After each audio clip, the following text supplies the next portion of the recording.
রান্না চাপিয়ে দিয়েছি আর আমার অন্য রান্নাগুলো হয়ে গেছে। এখানে শুধুমাত্র মাংসের ঝোলটা বানাবো। তো দেখতেই পেলে যে আমি মাংসের ঝোলের আলুটা ভেজে রেখেছি। আর এখানে দেখো আমি কড়াইতে তেল দিয়ে তেলটা গরম করে রেখেছি আর তেলের মধ্যে দিয়ে দিয়েছি তেজপাতা আর গোটা গরম মশলা। গোটা গরম মশলাটাকে আমি একটুখানি থেঁতো করে দিয়েছি। তো এটাই হলো মাংসের ফোড়ন। তো আমি মাংসের মধ্যে এই ফোড়নটাই দিয়ে থাকি, আমি অন্য কিছু আর দিই না।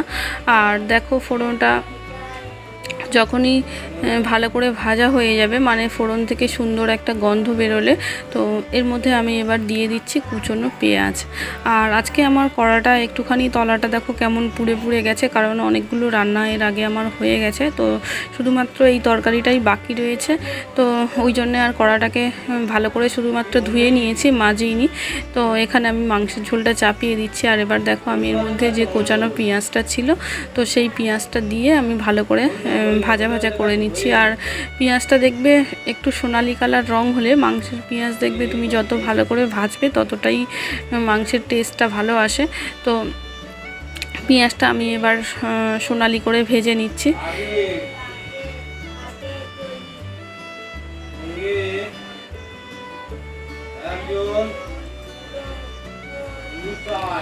আর এখন দেখো আমার পেঁয়াজ একদম কমে অল্প একটুখানি হয়ে গেছে আর নরমও হয়ে গেছে, আর কালারটাও দেখো একদম চেঞ্জ হয়ে গেছে।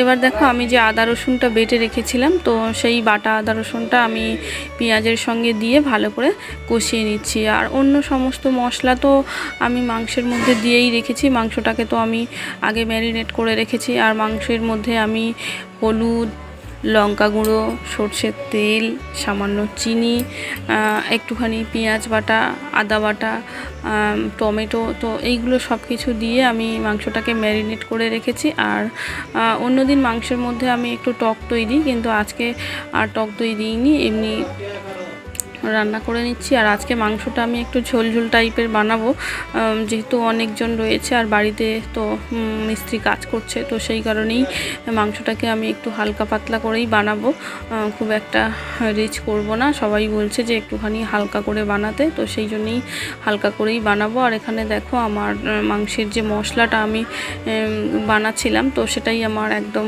হয়ে গেছে। আদা রসুনের কাঁচা গন্ধটা চলে গেছে। এখানে দেখো আমি ম্যারিনেট করে রাখা চিকেনটা দিয়ে দিলাম। এর মধ্যে বললামই তো যে হলুদ, লঙ্কা সব কিছুই দেয়া রয়েছে।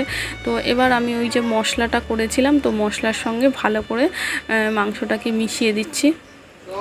আর এইভাবে আমি বেশ কিছুক্ষণ কষাবো, বেশ কিছুক্ষণ মানে অন্তত 20 মিনিট তো কষাতে লাগবে। আর মাংসটা কষাতে কষাতেই দেখবে মুরগির মাংস রান্না হয়ে যায়, খুব একটা তারপর আর দেরি হয় না। কষাতে যতটুকু সময় লাগে ততটুকুই সময়।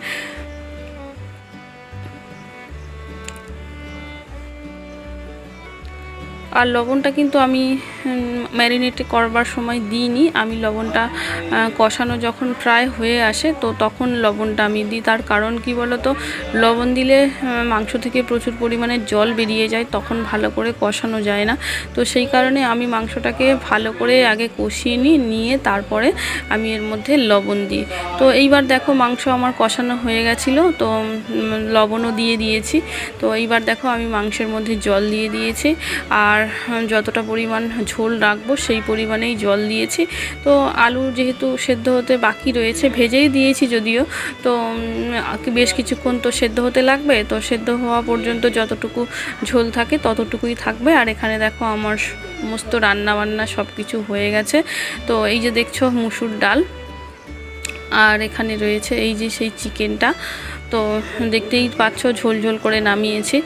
আর এখানে রয়েছে দেখো চাটনি,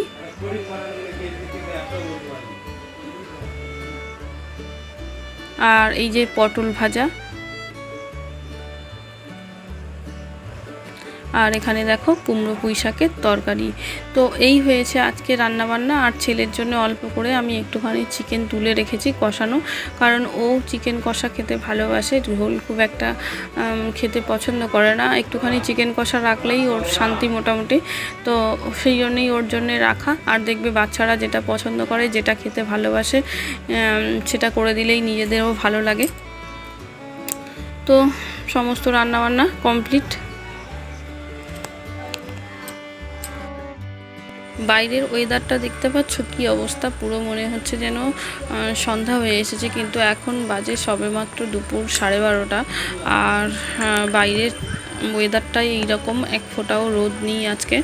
আর মনে হচ্ছে যেন এখনই বৃষ্টি নামবে, পুরো একদম অন্ধকার করে এসেছে। তো বৃষ্টি এক দু ফোঁটা করে পড়তেও শুরু করে দিয়েছে।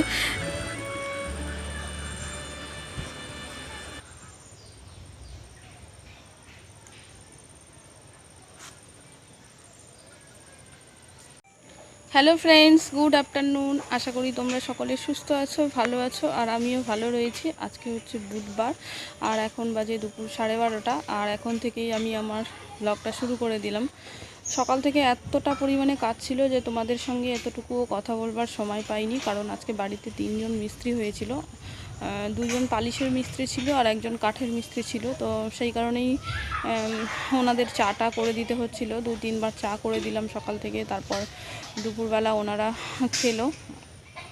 তো এইগুলো সমস্ত কিছু করে রান্নাবান্না সেরে ওনাদেরকে খাওয়ালাম, আমাদের খাওয়াটাও সেরে নিলাম। তো এই সমস্ত কিছু করতে অনেকটা বেলা হয়ে গেছে। তো এখন ভাবলাম যে তোমাদের সঙ্গে একটুখানি আগে কথা বলে নিই। আর তারপর ছেলেকে এখন ঘুম পাড়াবো, কারণ ছেলে ভীষণ পরিমাণে দুষ্টুমি করছে।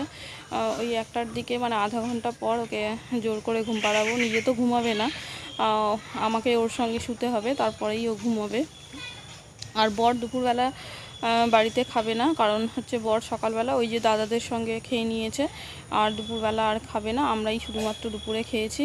আর বিকেলের দিকে কি করে, যদি খেতে চায় তো খাবে, নাহলে তরকারিপত্র সমস্ত কিছু রাখা রয়েছে, রাতে যদি খেয়ে নেয়। কি করে জানি না, বলতে পারছি না। আর এখনও পর্যন্ত কাজ শেষ হয়নি, 2টো পর্যন্ত ওরা কাজ করবে। আর ওই দেখো ছেলে ডাকাডাকি আরম্ভ করে দিয়েছে। আমি এদিকে একটু চলে আসলাম, তার একটাই কারণ হচ্ছে ঘরে যেহেতু মিস্ত্রিরা কাজ করছে, তো সেই কারণেই এদিকে চলে আসলাম। কারণ ঘরে ফ্যান তো চালানো যাচ্ছে না, কারণ ওখানে ওই যে দিয়াল আলমারিটা করেছে ওটার গায়ে পালিশ করছে, পালিশে হাওয়া লাগালে ওইগুলো জমে যাবে, তো সেই কারণেই। তো এইবার ঘরে চলে যাব, কারণ এখানে বেশিক্ষণ থাকবো না, ছেলে আবার চলে আসবে যেহেতু দুপুরবেলা। আর আজকে বাইরের ওয়েদারটা একদম পুরো অন্ধকার করে রয়েছে, একদম যেরকম নিঝুম হয়ে থাকে তো সেরকম রয়েছে। আর মেঘও ডাকছে প্রচুর পরিমাণে, বৃষ্টি মানে একদম মানে এইরকম একটা ওয়েদার হয়ে রয়েছে। এক্ষুনি হয়তো বৃষ্টি নামবে। বাইরে যা জামা কাপড় ছিল সেগুলো আমি তুলে বারান্দার দড়িতে মেলে দিয়েছি, তার কারণ অনেকগুলো জামা কাপড় যেহেতু সবাই স্নান করেছে, তো অনেকগুলো জামা কাপড়, কিছু জামা কাপড় আমরা যারা আগে স্নান করেছি, আমি মা, তো আমরা তো যেহেতু সকালবেলার দিকে স্নান করি, আমাদের জামা কাপড় অনেকটা শুকিয়ে গেছে। তো সেই কারণেই সমস্ত জামা কাপড় তুলে টুলে বারান্দার দড়িতে মেলে দিয়েছি কিছু, আর কিছু জামা কাপড় ঘরে ফ্যানের হাওয়ায় মেলে দিয়েছি। আর কয়েকটা জামা কাপড় যেগুলো একদম ভেজা, ছেলে তারপর ভাগনা এরা যারা স্নান করেছে এখন, তো এদের জামা কাপড় তো একদমই ভেজা রয়েছে, তো সেইগুলো তুলে আবার গাড়ি ঘরে মেলে দিয়েছি। তো যাই হোক, চলো এখন ঘরে চলে যাই। সকাল থেকে প্রচুর পরিশ্রম হয়ে গেছে, মানে একটুও বসার টাইম পাইনি। আর দুপুরবেলাও অনেকটা কাজ রয়েছে, ছেলেকে ঘুম পাড়িয়ে দেবো, তো দিয়ে ওই কাজগুলো করব। গ্রুপের যে খাতা ছাড়তে গিয়েছিলাম সেদিনকে, তো সেই দিনকে ওই গ্রুপের কাজটা কমপ্লিট হয়নি, অনেকটা বাকি রয়ে গেছে। তো সেই কারণেই খাতাপত্র আমি নিয়ে বাড়িতে চলে এসেছি। আর যেহেতু বাড়িতে 2 দিন মিস্ত্রি হচ্ছে, তো আমি আর ওখানে যাব না, তো সেই জন্যই খাতাগুলো বাড়িতে নিয়ে এসেছি, যে বাড়িতে বসে কাজগুলো কমপ্লিট করে তারপর ওদেরকে দিয়ে দেব। তো চলো এখন ঘরে চলে যাই, পরে তোমাদের সঙ্গে আবার কথা বলছি।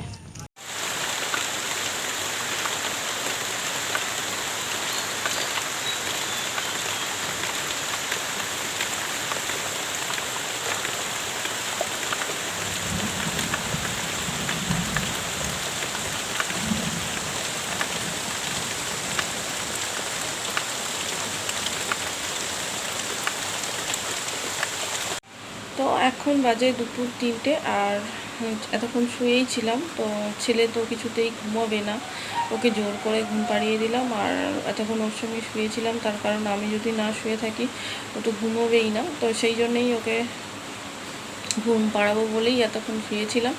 আর এই যে দেখো, এই যে সেই খাটটা যেটা পালিশ করা হয়েছে, তো এইগুলো এখানে রাখা হয়েছে, তার কারণ হচ্ছে বাইরে বৃষ্টি হচ্ছে প্রচণ্ড পরিমাণে, তো সেই কারণে বৃষ্টির ঝাপটা লেগে রঙগুলো উঠে যেতে পারে। তো সেই জন্য, আর যেহেতু সবে মাত্র পালিশ করা হয়েছে, তো সেই কারণেই এইগুলোকে এভাবে ঘরে তুলে রাখা হয়েছে। আর এর যে কাঠগুলো ছিল, সাইডের যে কাঠগুলো ছিল, তো সেইগুলো বাইরে বারান্দায় লম্বা লম্বা করে দাঁড় করে রাখা হয়েছে।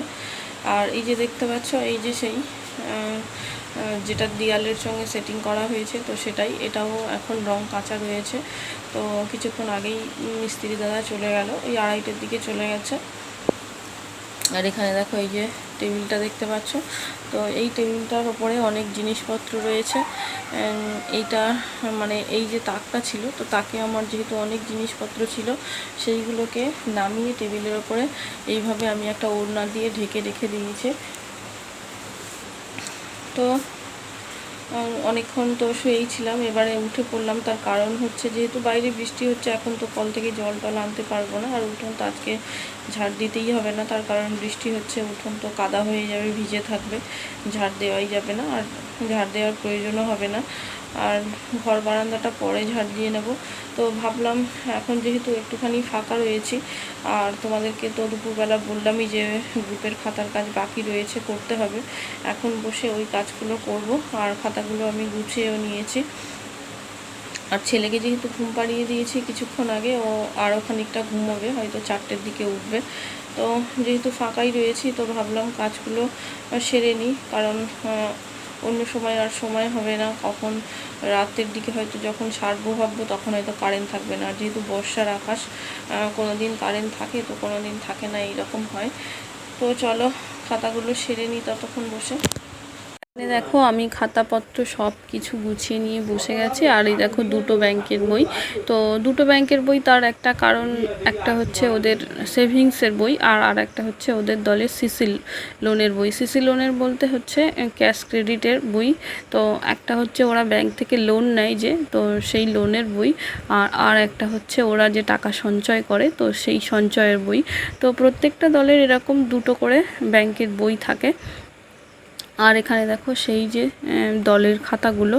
তো দল, গ্রুপ, তোমরা যে যাই বলো না কেন, আমরা সহজেই মানে সহজভাবে ওদেরকে দল বলি।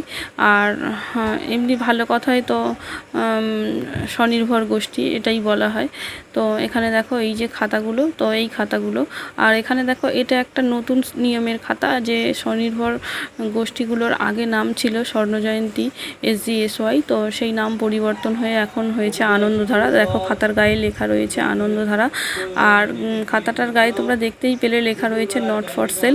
তো ওই খাতাগুলো আমরা গ্রুপদেরকে এমনি ফ্রিতেই দিয়ে থাকি।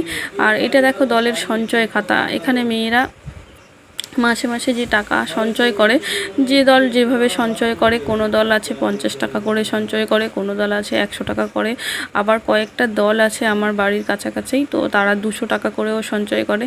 তো এটা একটা মেয়েদের নিজস্ব একটা সঞ্চয়। তো এই দেখো সেই খাতাটা, এই খাতাটা এরকম প্রত্যেকের নামে পেজ ভাগ করা থাকে। তো যার যত টাকা জমে এইভাবে খাতায় লেখা থাকে, আর ওদেরও হাত বই থাকে, হাত বইয়ে লিখে দেওয়া হয়।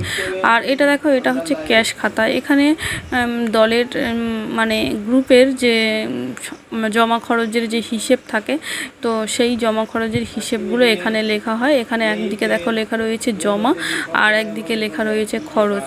তো জমার দিকে হচ্ছে ওরা যে টাকাগুলো জমায়, তো সেগুলোই লেখা হয়। আর খরচের দিকে ওরা যে ব্যাংক থেকে টাকা তোলে, বা ব্যাংক যখন কোনো চার্জ কেটে নেয়, তো সেগুলোই লেখা হয়ে থাকে।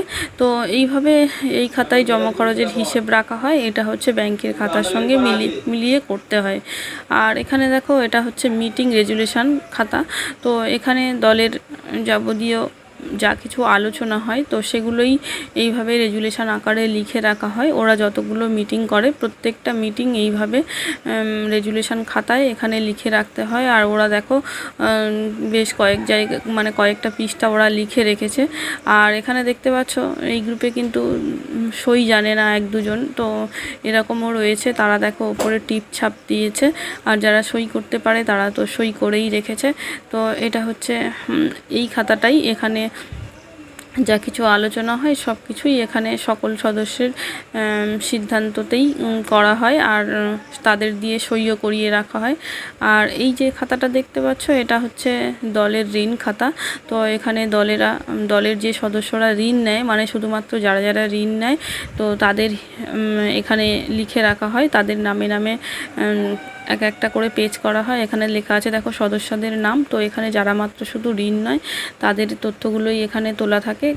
কত টাকা আসল দিল, কত টাকা সুদ দিল, কত করে সুদ, তো সব কিছুই এই খাতার মধ্যে লেখা থাকে। তো এইভাবে সমস্ত খাতাগুলো সারতে হয়। তো একটা করে দলের 4টে করে খাতা থাকে। তো সমস্ত খাতাগুলো তোমাদেরকে দেখিয়ে দিলাম। আর বাইরে দেখো এখনও প্রচণ্ড পরিমাণে বৃষ্টি চলছে। আর দেখো কেমন অবস্থার ওয়েদারটার দেখতে পাচ্ছ। এখন কিন্তু সবেমাত্র বাজে 3:30 মতো, আর বৃষ্টি প্রচুর পরিমাণে বৃষ্টি হয়ে যাচ্ছে, একদমই থামছে না। আর দেখো ওয়েদারটা দেখো একদম পুরো যেমন সন্ধে হয়ে আসলে হয় সেই রকমই হয়ে রয়েছে। চারিদিকে তো প্রচুর পরিমাণে বৃষ্টি হচ্ছে। আর আমাদের বাড়িতে এখন কারেন্ট নেই, তো কারেন্ট চলে গেছে, আর কখন আসবে কি হবে তাও জানি না। আর বাগানের দিকটা দেখো, মনে হচ্ছে আরও বেশি অন্ধকার। বাগানের দিকটাতে এত পরিমাণে অন্ধকার হয়ে রয়েছে। তো সন্ধে হয়ে গেলে যেমন হয় তেমনই হয়ে রয়েছে। তো চলো, বৃষ্টি হচ্ছে তো হচ্ছেই, কখন বন্ধ হবে কি হবে জানি না। আজকে কল থেকে জলটাও আনতে পারিনি, কারণ এত পরিমাণে বৃষ্টি হচ্ছে, বাইরে বেরোলেই ভিজে যাব। মানে বাড়িতে যে জল ছিল, তো সেই জলগুলো দিয়ে আমি ফাঁকা যে বোতলগুলো ছিল সেই বোতলগুলো ভরে নিয়েছি। আর এখন কিন্তু সকালবেলা, মানে আমি পরের দিন সকালবেলা ভিডিও এটা। তো দেখো আমি চায়ের জল চাপিয়ে দিয়েছি, তো জলটা ফুটতে শুরু করেছে। আর কালকে তোমাদেরকে আর কোনো কিছুই দেখাতে পারিনি, তার কারণ কারেন্ট তো ছিল না, আর বৃষ্টি প্রচুর পরিমাণে হচ্ছিল। আর এখানে দেখো চায়ের জলটা ফুটতে শুরু করে দিয়েছে। আমি এর মধ্যে চিনি দিয়ে দিয়েছি। এবার আমি এর মধ্যে দিয়ে দিলাম চা পাতা।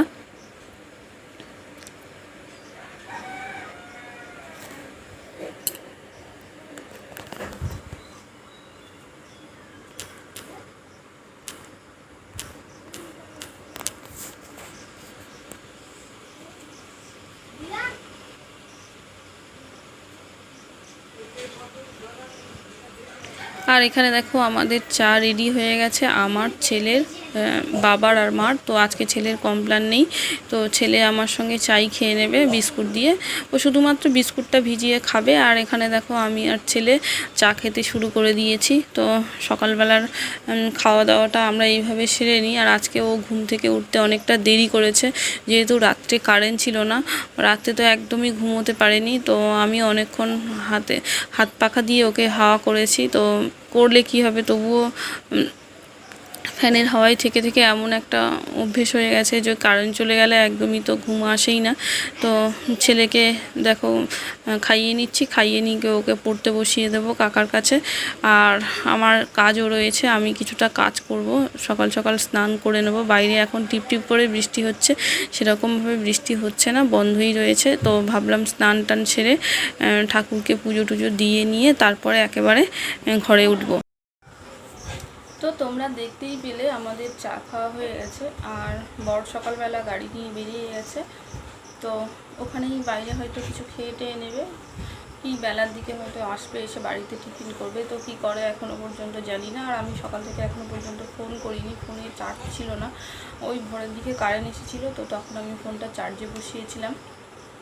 আর কাল দুপুরবেলা সেই যে তোমাদের সঙ্গে কথা বলেছিলাম, তারপর থেকে তোমাদের সঙ্গে আর কোনো কিছুই কথা বলা হয়নি, কিছুই শেয়ার করা হয়নি।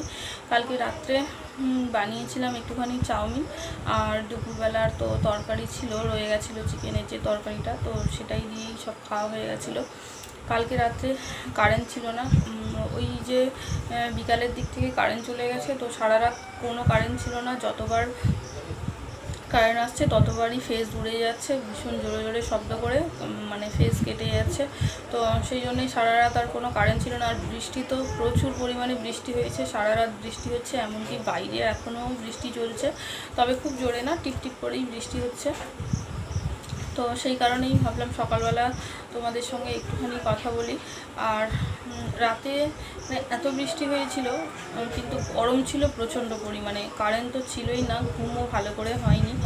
আর এখন বাজে প্রায় 8টা মতো, ছেলেকে খাইয়ে টাইয়ে ওকে পড়তে বসিয়ে দিয়েছি। আর আজকে ওর কমপ্লেনটা শেষ হয়ে গেছে, আজকে না কালকেই শেষ হয়ে গেছে। বরকে কালকে আনতে বলে দিয়েছিলাম, কিন্তু কালকে তো যেহেতু প্রচণ্ড পরিমাণে বৃষ্টি হচ্ছে, তো ওই বৃষ্টিতে আর নেওয়া সম্ভব হয়নি। বর কালকে অনেক সকাল সকাল বাড়িতে চলে এসেছিলো, বিকেলের দিকেই বাড়িতে চলে এসেছিলো, তো সেই কারণেই আর আনতে পারেনি। আজকে আনবে হয়তো। তো ছেলেকে সেই জন্যই বললাম যে চা খেয়ে নেওয়ার জন্য। ও চা আর তার সঙ্গে টোস্ট ছিল, তো টোস্ট বিস্কুট দিয়ে ও খেয়ে নিল।